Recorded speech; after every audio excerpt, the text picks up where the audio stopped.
Okay, hi, good morning everyone. This is Dr. Heidi Wald. I'm probably known to many of you who have been on these calls. I'm a kind of a content matter advisor for CHA with regard to this project. I'm a geriatrician, primarily appointed at University of Colorado, and have a long-standing interest in UTI. And one of the pieces of feedback that we've gotten is a concern about, withholding antibiotics and doing watchful waiting in patients who might have a positive UA or a suspected, an unexplained symptom that might be consistent with a UTI, and concern of really liability if we miss something.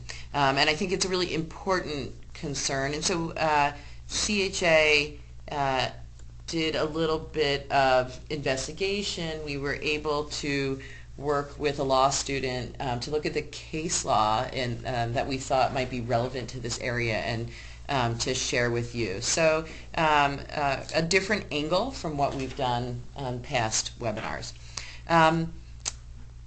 And I'm just going to advance this. Oh, you might have to click on it. Can you help me? Oh, there you go. I got it. Okay, so disclosures. I have funding from AHRQ, Agency for Healthcare Research and Quality, the Copic Foundation, and consult to CHA. Terry, who you'll hear from in a bit, has no disclosures. Okay, so these are the objectives for today's webinar: to identify the choosing wisely recommendations for antibiotic use, and actually specifically as it pertains to urinary tract infection. We are then, after a little bit of background, going to analyze malpractice actions for negligent antimicrobial overuse as something that doesn't get talked about as much as some other topics. And then give some recommendations for strategies to manage risk when choosing to withhold antibiotics. So, and we'll kind of frame it with a case.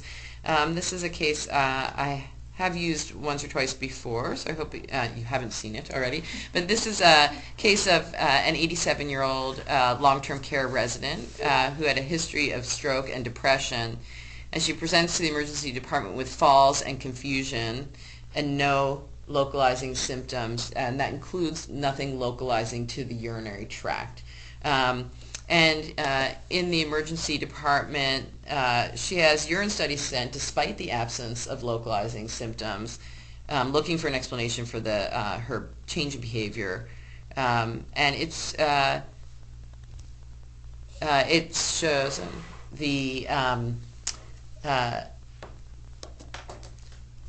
trace leukocyte esterase positive and some bacteria, but not kind of overwhelmingly positive for UTI. And she had a CT of the head that was negative for acute bleed. So she did get antibiotics, and she was admitted to medicine. So I'm going to use this case to talk a little bit about what we consider in stewardship a significant problem, which is overprescribing for urinary tract infection. This is a study from Infection Control and Hospital Epidemiology in 2009, and they just did really descriptive study. They looked at over 400 general medicine inpatients at an academic medical center.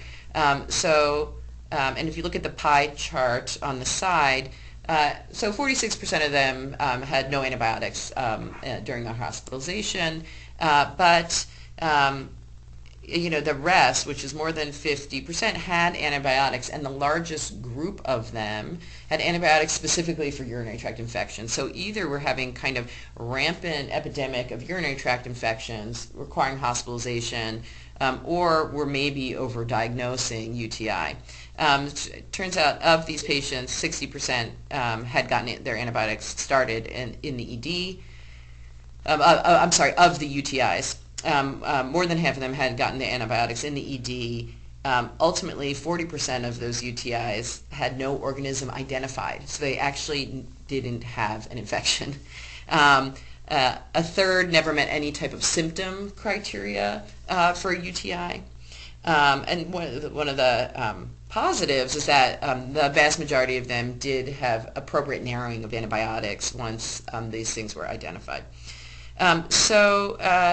The conclusion from this study was that despite the lack of benefit, antibiotic treatment of asymptomatic bacteria is actually quite common, and gets to one of the points that we've highlighted in this collaborative, that the UA UA in particular is not a great test.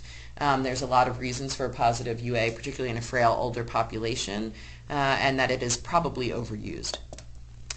The other point to make from another study from kind of the older, the geriatric population, is that when we do choose antibiotics, our choices of antibiotics are probably commonly inappropriate because our older patients have significant amounts of resistance to fluoroquinolones and trimethoprim sulfa, older patients and nursing patients in particular. And so those are not first-line monotherapy, and of course we see that a lot. And this is just highlighted in the data from the Colorado Hospital Association. So this is baseline Q3 of last year data, and I believe the last box, the blue box, is actually Q4 of last year. So we have the baseline, the retrospective data, then Q3 and Q4 of 2015, the different color bars. And you can see that we still have below 50% of cases of UTI actually meeting any definitions of UTI, again, with regard to symptomatology or culture results, and that we still have over 40% of our cases being primarily treated with a fluoroquinolone, despite the fact that, for empiric therapy, that is not first-line therapy because of resistance. So we have evidence, although slightly improving, that we're no better than kind of this other data would have suggested in the state of Colorado. And of course, just to drive home the point that antibiotic overuse for UTI is going to contribute to antimicrobial resistance in nursing homes in particular, and in hospital settings, and at the level of the individual patient, in addition to whatever other adverse drug reactions, the real increasing epidemic of Clostridium difficile, again particularly devastating in an elderly population. So I just wanted to review the choosing wisely recommendations that I could find that were related to urinary tract infection diagnosis and treatment. This is from the American Urogynecologic Society. They specifically address the use of a fluoroquinolone antibiotic as a first-line therapy for uncomplicated UTI in women, and they recommend its avoidance. And so, again, it's just specifically around antibiotic use. The second choosing wisely recommendation that I found was the AGX, American Geriatric Society. Don't use antimicrobials to treat bacteriuria in older adults unless specific urinary tract symptoms are present. So they go further than empiric choice, and they talk specifically about diagnosis. I'm sorry, don't treat at all unless you have localizing symptoms.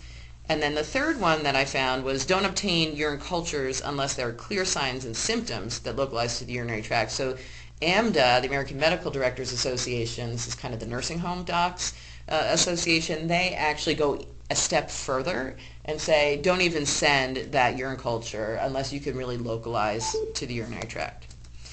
And this, these recommendations get to really what the drivers of overuse of antibiotics are. So I listed the ones that I think are most common. One is medical knowledge, that I think a lot of providers are not aware that asymptomatic bacteria, ASB, is a benign condition that doesn't require treatment. You don't have to sterilize the urinary tract if it's not causing difficulty, and it's increasingly common as patients age. The cognitive errors, I think, in a lot of settings, you're excited to find something positive so that you can create a plan, for the patient and move them through the system because of the time pressures that we face. And so I think we can be very excited when we find a positive UA, hoping that that explains what's going on. There is the cultural bias, right? That people feel that antibiotics are, they are inexpensive, relatively speaking, and they feel that it's low risk to use them. And we hope that this stewardship initiative points out that there are significant risks, both at the population and the individual level. And then finally, and the one we're focused on today, that missing sepsis, is going to be a lawsuit. I'm going to get sued, or it's going to be a problem for me. Whereas just throwing, a fluoroquinolone at a patient is not that. And so, real pressures around the medical legal environment. And so, this led to, again, the interest we had in over-prescribing and what were the medical legal risks. Before we dive into specific actions around antibiotic use, I did want to, this is from a recent survey published in this Medscape malpractice report just last December. So it is true that most docs, and this is self-reported from physicians who got sued, why they got sued. And I wanted to point out that two important ones relevant here are failure to diagnose, 31%. Of suits were failure to diagnose, and failure to treat were 12%. And I think that those two together are important drivers for physicians. And I do think, though, that it cuts both ways, and I think the cases that we're going to highlight will show you that. This is just to highlight that the malpractice environment does influence how providers approach patient care. Unfortunately. This question I thought was fascinating. They actually did ask, does choosing wisely, the whole campaign from the ACP Foundation, lead to more lawsuits? And more respondents felt yes than no. What I didn't understand is why they felt it led to more lawsuits. Did they think that there was a standard of care that providers weren't living up to? Or did they feel like that choosing wisely was telling you to underprescribe or undertreat or underdiagnose, and therefore they were open to more suits? So I'll leave that out there as an open question. I don't know what they were thinking and when providers answered this question. Okay, and now I'm going to turn over to Terry Hewlett to tell you about the cases. Okay, thank you guys. So we had a handful of cases that our law student reviewed, looking specifically at outcomes with cases specific to what we were interested in. What we ended up with were 7 lawsuits. 2 of them were administrative actions, and the common theme as we went through case by case was misdiagnosis, which goes back to what Heidi shared in the self-reported survey that was done. So failed to make a diagnosis. And what we'll do is go through a few of these cases real quickly and just kind of explain how they fell out. Failed to make a diagnosis. Hall versus Frankel. It was a post-operative total knee patient. The surgeon called for concern about surgical scar, so there was a perception that this patient might have had a surgical site infection, but did not know about the patient's hypoxemia, so the physician didn't have all of the pieces of information. The patient was prescribed antibiotics, and the pulmonary embolism was missed. So prescribing antibiotics without first examining the patient or reviewing the chart can be considered substandard care, and this physician did not go see the patient before he made a diagnosis. So poor outcome. Okay, this one was an administrative action, OSTAD versus New York State Department of Health. And this patient had repeatedly prescribed antibiotics for this physician had repeatedly prescribed antibiotics for 4 pediatric patients complaining of a sore throat, red throat, without adequate medical histories, and he didn't see the patients. This one was pretty significant because he was making diagnosis and prescribing antibiotics that were ineffective, and he actually lost his license. On to the next one. Turner versus Montefiore Medical Center. This was a misdiagnosis of an infection that led to inappropriately administered antibiotics. This patient developed C. diff and ended up dying. And the literature, the case law that was pulled up, it was actually documented that the physician should test and not guess. So making sure that you know what you're treating for and that the antibiotics you're prescribing are actually appropriate and effective. So this one was a failure to recognize C. diff after antibiotics case. Holman versus Nyack Hospital. And this patient was diagnosed with pneumonia and placed on antibiotics. And pretty quickly the patient developed GI symptoms and diarrhea. This physician failed to recognize C. diff after placing the patient on the antibiotic for pneumonia. I'm sorry, we kind of missed, I forgot to fill this one in. But I believe this patient passed away. And it went on for quite a while, and it was not identified that the patient had C. diff until the very end. So this was an administrative action. Again, failure to diagnose, and again, failure to recognize the C. diff. Peter versus the Inspector General. And this was felt to be gross neglect, if I remember correctly through our reading. The patient had GI symptoms, elevated white count, was treated for sepsis. This patient was actually given Imodium, and they did not pick up on her C. diff till the very end as well. And so the outcome was prescribing antibiotics as a shotgun therapy without knowing the source of the infection was malpractice. Well, this is administrative action. We didn't put it in there. Okay. So this was another physician that was excluded from practicing in the state for a year, and specifically with Medicare patients. Another misdiagnosis, Babiak versus Goldberg. This was a 40-year-old female diagnosed with a urinary tract infection, and this goes back to some of what we talked about earlier in terms of this patient had no UTI symptoms, nothing definitive, and actually had negative urine testing, but the patient was still placed on antibiotics, and the antibiotics were continued despite the absence of any resolution of her signs and symptoms. She later was diagnosed with advanced bladder cancer requiring systemic chemo. And she was awarded a $3 million finding for gross damages. So that one was pretty significant. This was another misdiagnosis, Ramkisson versus McIntosh, a 54-year-old patient with hematuria and flu-like symptoms following a contrast CT scan.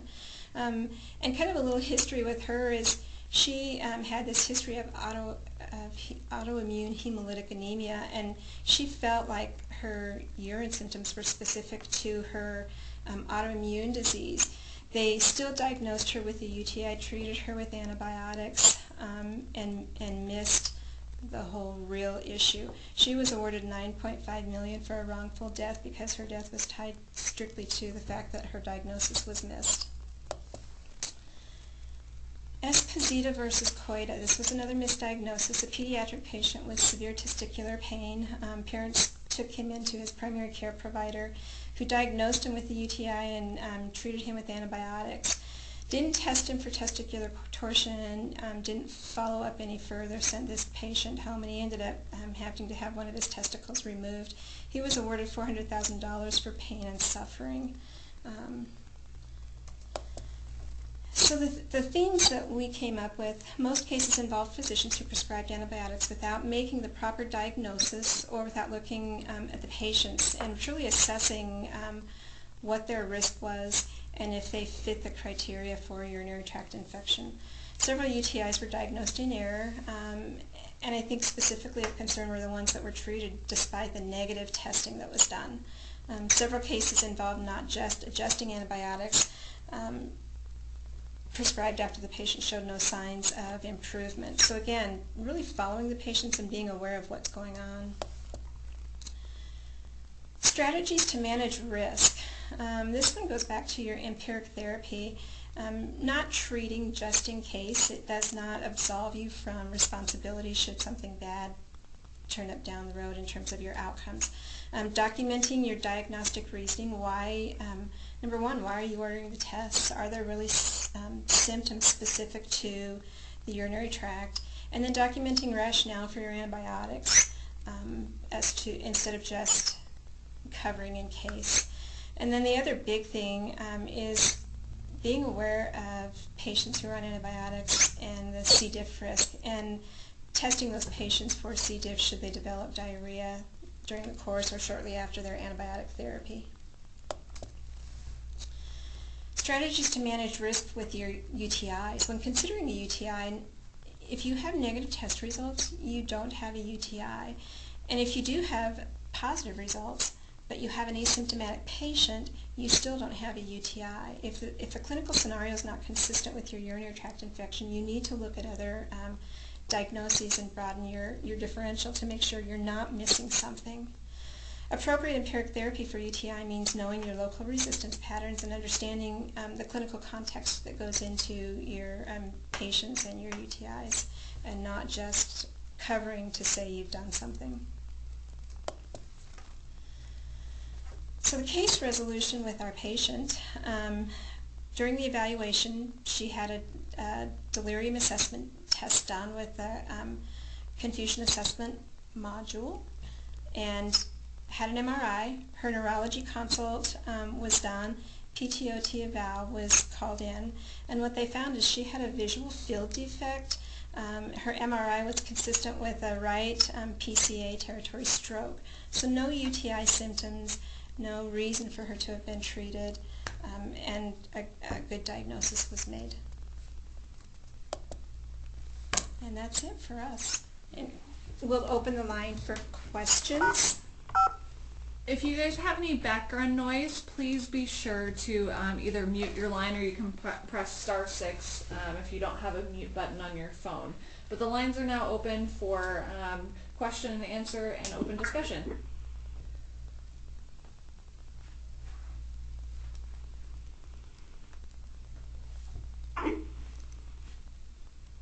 Does anyone have a question for Heidi and Terry? We've got about 7 minutes before we end the call.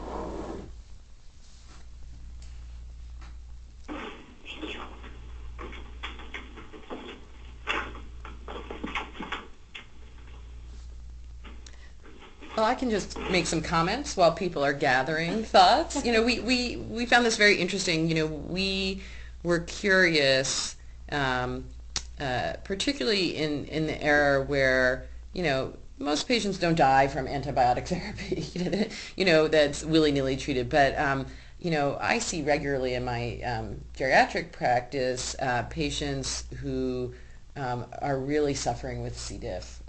And, you know, a lot of that, you know, my concern is a lot of that is, oh, every time we have a, you know, we check a UA, it's positive, and so we're trying to sterilize the bladder. And so we were curious, you know, is there case law out there? And certainly, you know, we found kind of two strains. You know, I'll just highlight. The one is we called something UTI and we just missed what was really happening.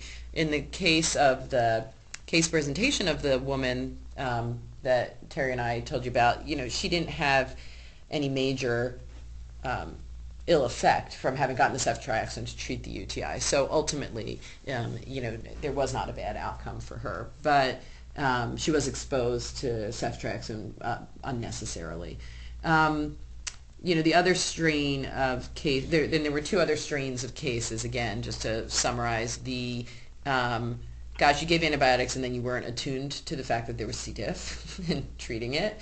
So, and I think in this day and age, right, you know, that's, you know, that's not standard of care, right? Somebody develops an acute diarrheal illness, and you need to ask about previous antibiotics. There's a lot of community-acquired C. diff, a lot, and I'm sure you've all seen that. And then the other strain of cases are ones that weren't necessarily on point with regard to UTI, but were just on point with regard to prescribing antibiotics without understanding what the diagnosis is can leave you open. We didn't present all the cases. There was one that was, you know, a community-acquired cellulitis that became aggressive very quickly, that was never broadened to cover for MRSA, and the patient then ended up super ill, septic, with lots of broad-spectrum antibiotics, leading to C. diff, which contributed to her demise. So ultimately, So we kind of found three buckets of cases that we thought were relevant to this topic. And I think the other piece that we touched on very briefly, but in addition to the misdiagnosis, the overtreatment with antibiotics, and the risk for C. diff, is the antimicrobial resistance. And the more those patients are exposed to antibiotics unnecessarily, the more we drive the potential for increasing resistance. And I'll make one more comment before we... Oh, did someone have a question? There's an open line that's making a little bit of static.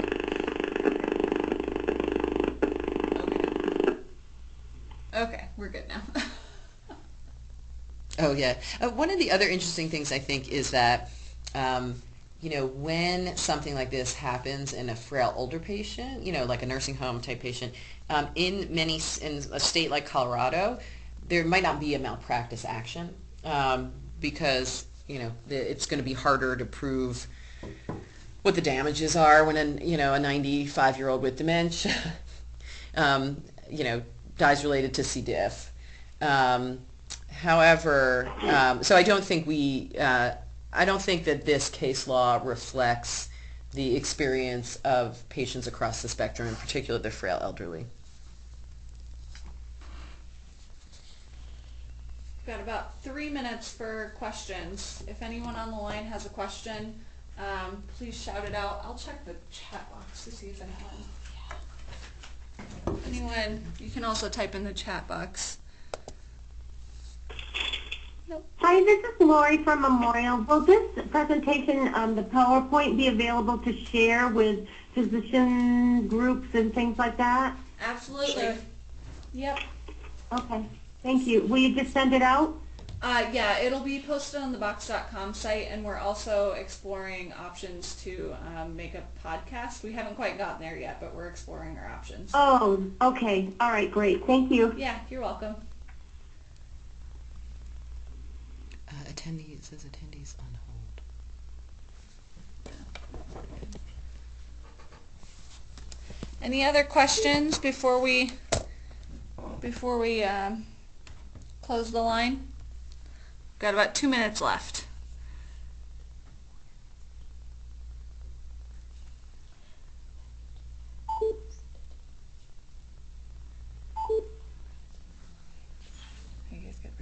Okay. All right. Well, if you guys think of any questions, or if your providers have any questions, feel free to shoot them along. I think everyone knows our email addresses by this point. And we will definitely make this recording available so you can share with other providers and make sure that we get this information out there. So I hope you guys all have a wonderful Thursday. Have a great day. Thank you.